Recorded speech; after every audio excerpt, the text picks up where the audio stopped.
order for America to become a nation of its own, the original 13 colonies needed to break away from the British monarchy that it once was. The American colonies wished to break away from England mainly because of the slogan, taxation without representation.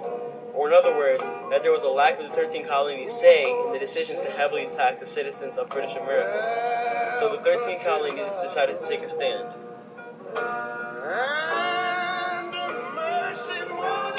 Human rights. We the people of the United States are clearly granted our rights of life, liberty, and the pursuit of happiness. However, African Americans in the 1800s were deprived from these rights. In the 1800s, African Americans were forced into slavery and were forced to do everything a white man wouldn't want to do, for no pay or benefits. Now ask yourself, what makes the white man different from the African Americans or the working class? Working class. In the 1800s, the working class were forced to do a lot of backward work. In other words, they were forced to do a lot of work like bad work to lazy stuff.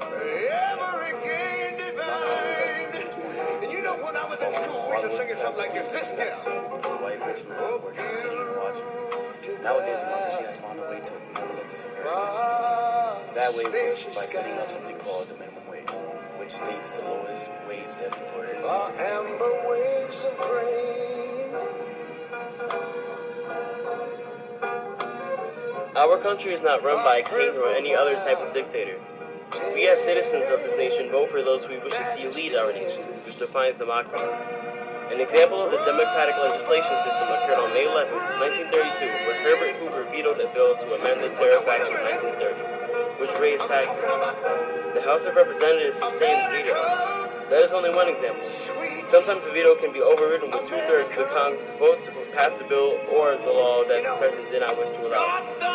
This occurs through checks and balances, derived from the ideas of John Locke, Jean-Jacques Rousseau, and Voltaire.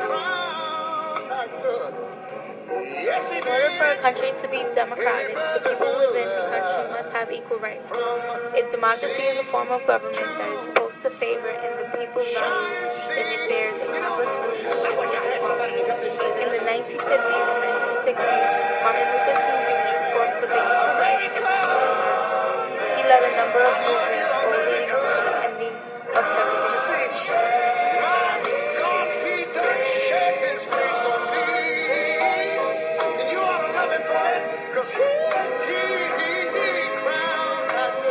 Since people have a say in our nation, which is what democracy is, they have the right to revolt against laws they disagree with. One example of an American Revolution was child labor in the 20th century.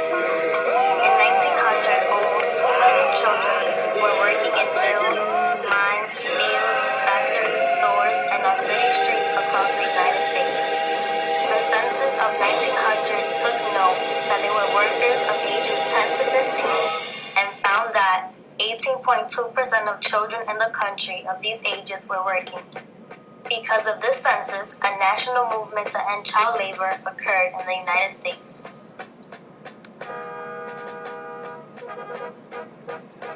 In 2009, Obama was sworn in as the 44th President of the United States. His healthcare reform is for the future. In 2009, healthcare used 17.3% of the U.S. economy. Republicans are convinced that the relative unpopularity of the healthcare bill will help them make big gains in November of 2010. The healthcare bill does cut government payments to insurance firms for Medicare Advantage plans by $132 billion over 10 years. America has always been a country providing opportunities for its citizens, making our nation the best in the world. As Americans, we can always ask for more. Not to say we are ungrateful for our freedoms, but a great nation can always get better.